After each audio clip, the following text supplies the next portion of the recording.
60 miles into the North Atlantic, sailors run into shifting trade winds and dropping temperatures, a dramatic change in climatic conditions that they call the North Wall. In that corridor, the teeming ocean is perhaps at its most treacherous and forbidding. It is in that spot where the USS Savannah chooses to do its work this day, steaming as it does so in perfect synchronization with one of the Navy's newest destroyers, the USS Laboon. This particular mission, though perilous, is training. Training for the real-life drama that accompanies this great ship on voyages around the world as part of America's Blue Water Force, the pride of Savannah.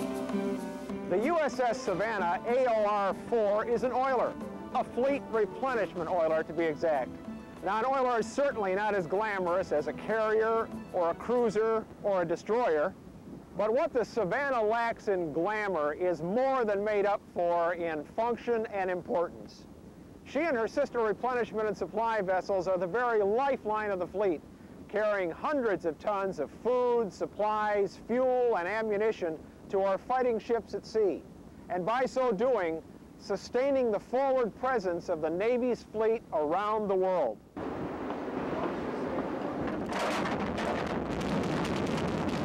The Savannah is a target-rich environment. We're a high-value target. We represent a big prize to any adversary.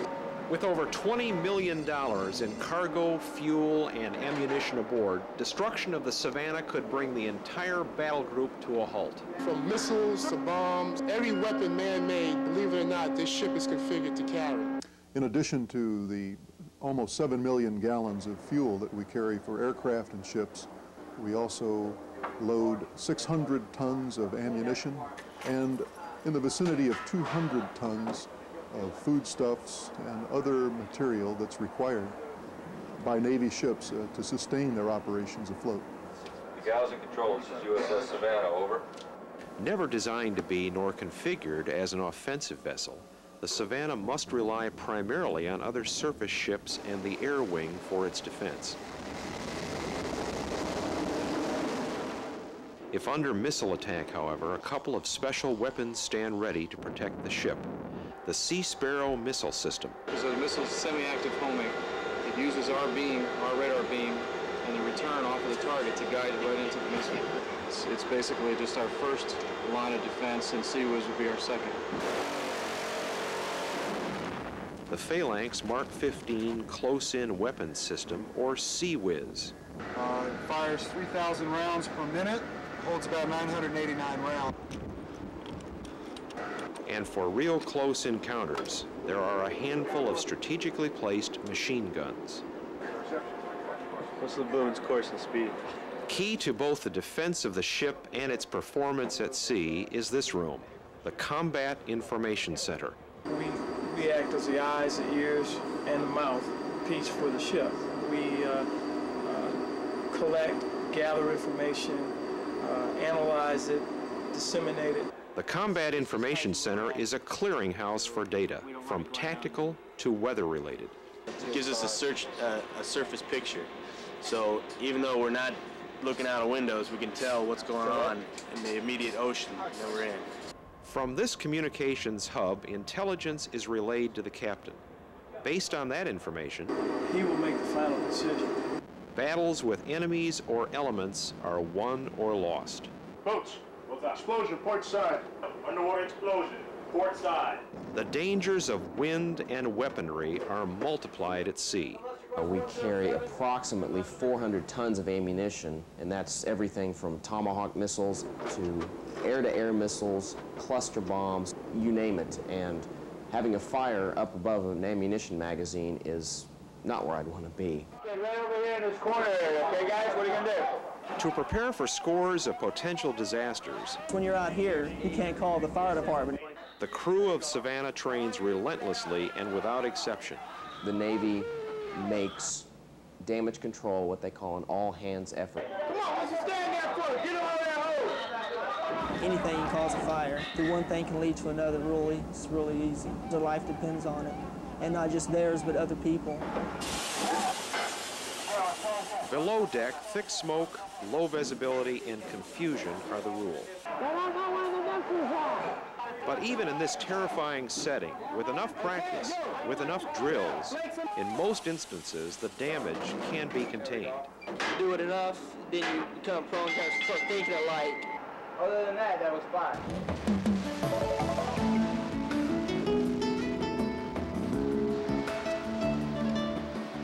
The constant danger and deprivations of sea life are not without their relief on the Savannah.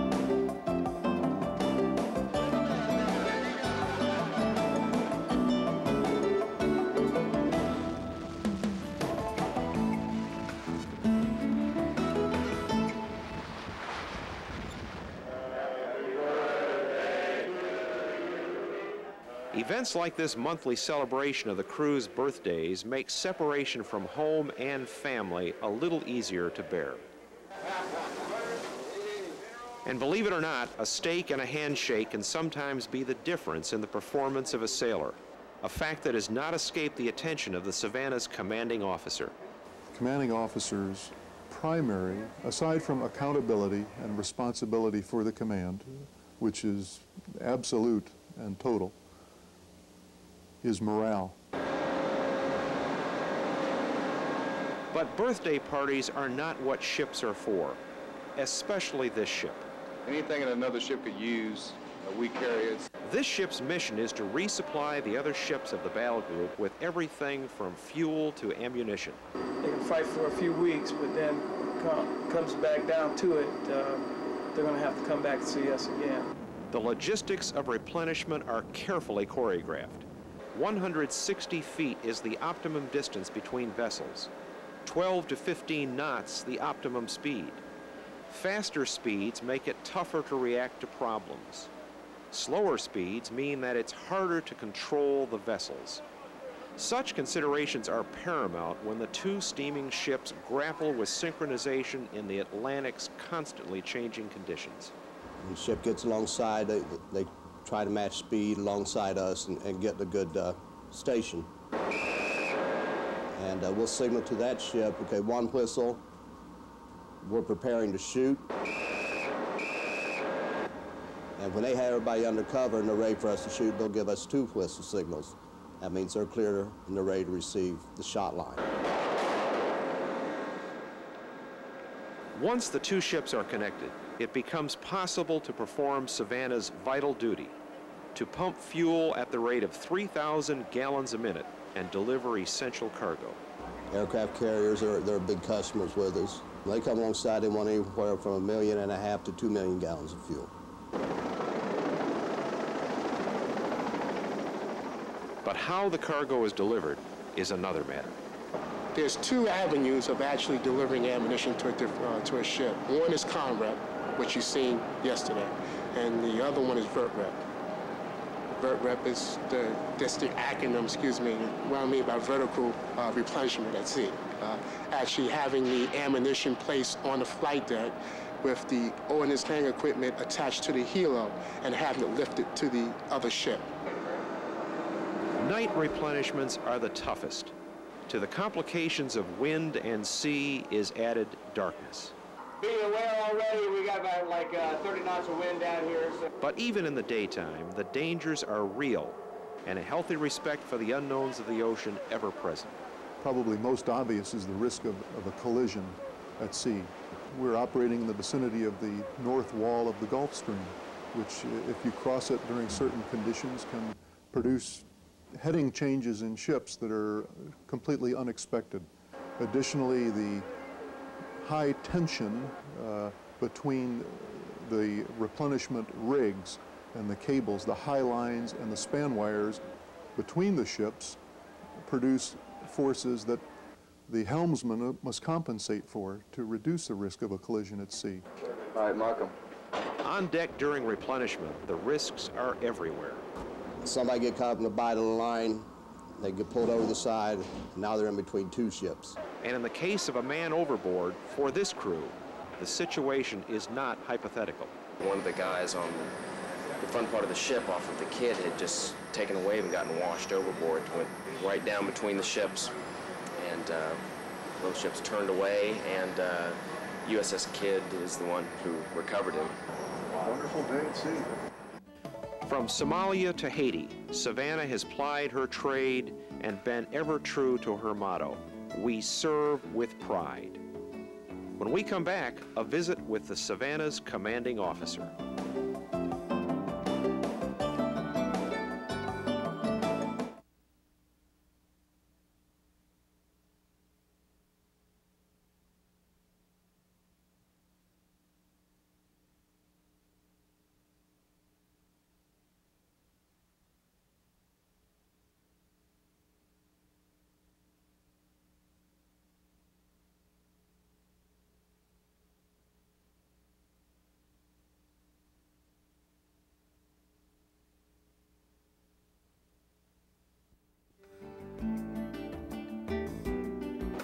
One of the things that will always stand out in my mind was the very first day in command.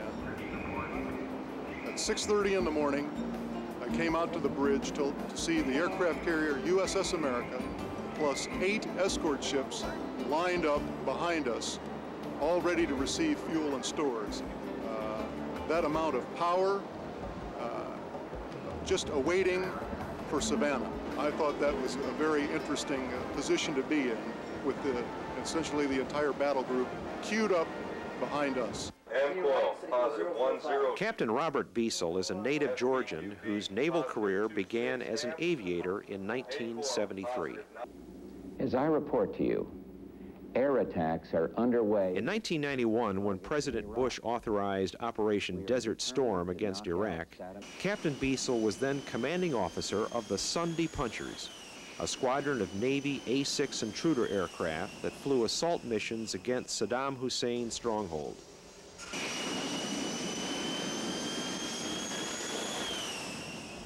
On January 16, 1991, Captain Beisel's team launched from an aircraft carrier and flew off toward the unknown. Met up with our tankers and all of the aircraft from USS Saratoga and USS John F. Kennedy were assembled and proceeded north to the border. And as we crossed the border, I turned to my pilot, Mike Steinmetz, and I said, well, we're in Iraq. We were engaged by enemy aircraft. He made essentially 2 sweeping runs on us, and I have absolutely no earthly idea why I never saw him shoot at us. I think Winston Churchill said, there's nothing so exhilarating as to be shot at without result. Good fortune continued to shine on Captain Beisel. In April of 1993, he was named commanding officer of the USS Savannah. Despite the obvious stress, commanding officer is always on duty. This captain feels that service aboard a U.S. naval vessel is what he was destined to do. Very well. Captain Beisel's relationship with his men is key to the success of the Savannah. His personal touch is apparent in everything from morning staff meetings to ultimate command on the bridge. You have to get out among the constituency and know what's going on.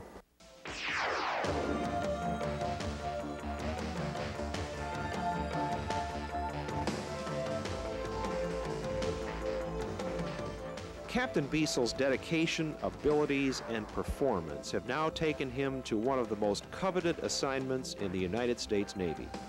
Since the fall of 1995, he has been in command of the USS America, an aircraft carrier currently on deployment and in the thick of the action near Bosnia.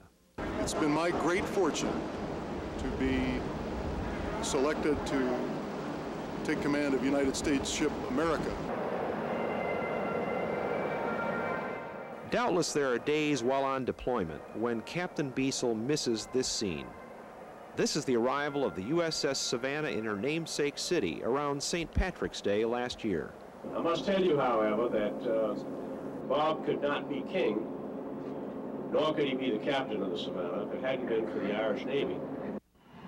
Captain Beisel has nurtured a close relationship with the city of Savannah, twice visiting for the St. Patrick's Day parade. We'll be open Saturday and Sunday from 1 to 4 in the afternoon for visiting. and we'd like to encourage everybody to come down and see their ship. While in Georgia's first city last March, the crew of the Savannah, including Captain Beisel, joined with community groups to refurbish a Savannah home. But I'm not a qualified painter yet. I'm only a scraper, and when the chaplain signs me off as fully qualified scraping, then I move up to painting. Senior Chief McGorn, will you please brief the newly arrived Savannah shipmates on the Savannah Liberty Risk Policy? He and his crew later celebrated the warm relationship between city and ship with a party aboard the Savannah and an exchange of gifts, including the presentation of the USS Savannah's silver service to her hostess city. In recognition of the city's past hospitality, Captain Beisel invited a number of Savannians to Norfolk for the decommissioning of the USS Savannah last July. With thanks from the Savannah Area Chamber of Commerce for successfully commanding our city's namesake.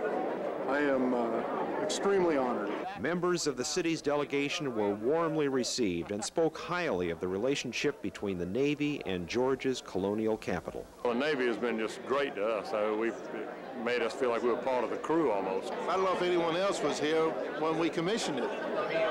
25 years ago, the parade committee was here. When we come back, with sadness, we'll be saying goodbye to the USS Savannah.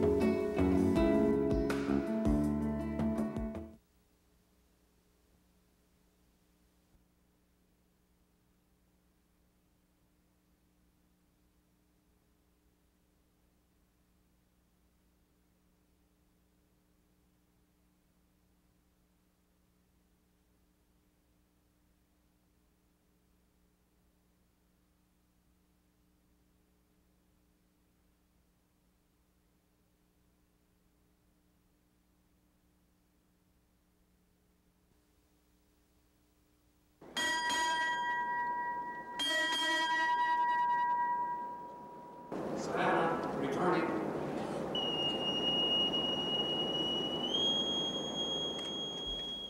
July 1995. In a somber and moving ceremony, the USS Savannah was, on this date, officially decommissioned by the Navy. Crew 2 arriving. Former commanders of the Savannah were among honored guests, along with faces familiar to all Savannians. The ceremony that retires a ship dates back centuries. It is, like the Navy itself, precise and disciplined.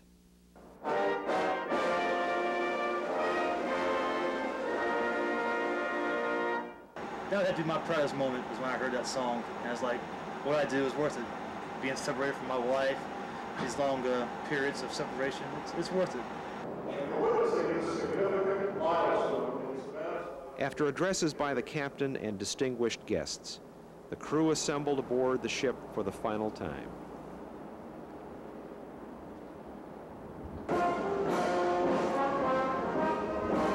The captain, the last to board the ship, is also the last to leave her. Command unity to guard crew.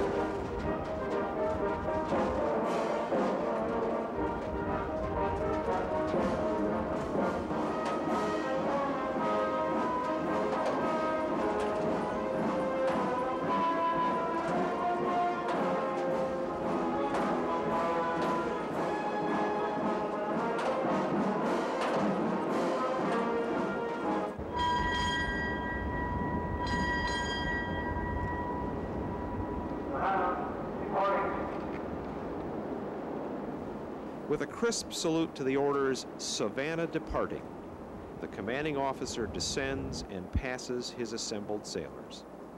Executive officer, colors and commissioning pennant are retired, sir. Very well. The senior enlisted man, Senior Chief Joseph McGorn, presents the commissioning pennant to Captain Beisel. It's a great honor, along with being very sad. When that's hauled down, that's basically the end of the ship's life. But it was a great honor to be the individual to present that to the commanding officer. Followed by the final entry in the ship's log. 28 July 1995, USS Savannah AOR-4,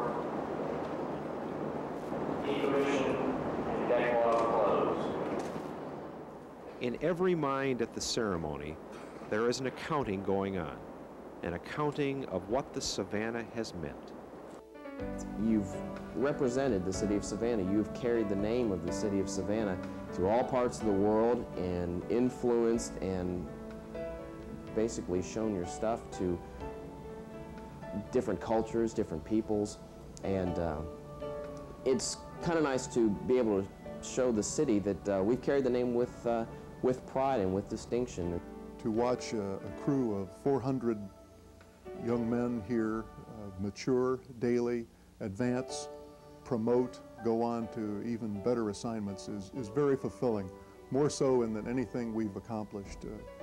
I certainly enjoy, and there is a sense of satisfaction in executing the mission that we're assigned under all sorts of weather conditions and challenges, and working against older machinery, sometimes instead of with it, or coaxing it to work. But I think the greatest sense of satisfaction you get is watching these people persevere and come through it with a smile. The people that I had that worked for me on Savannah when I was there were just hard-working country boys from usually the heartland of the United States, and they did a terrific job. It's a spirit that lives within the ship because of the accomplishments of the crew. And it was a place where I feel that we made a difference in what the Navy does.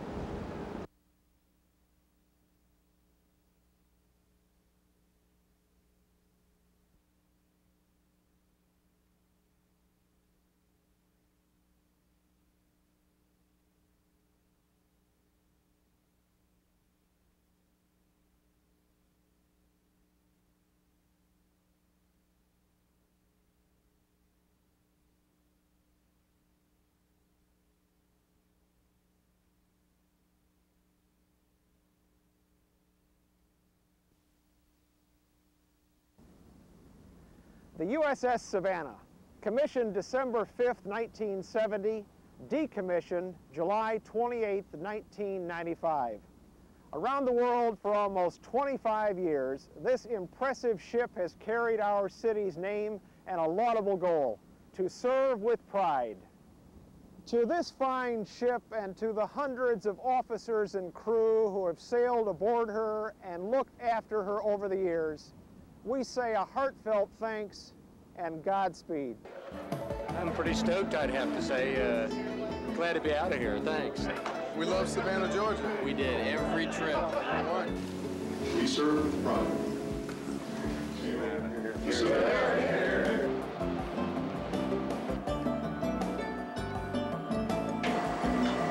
Greg, you're not looking for me to say something profound here, are you?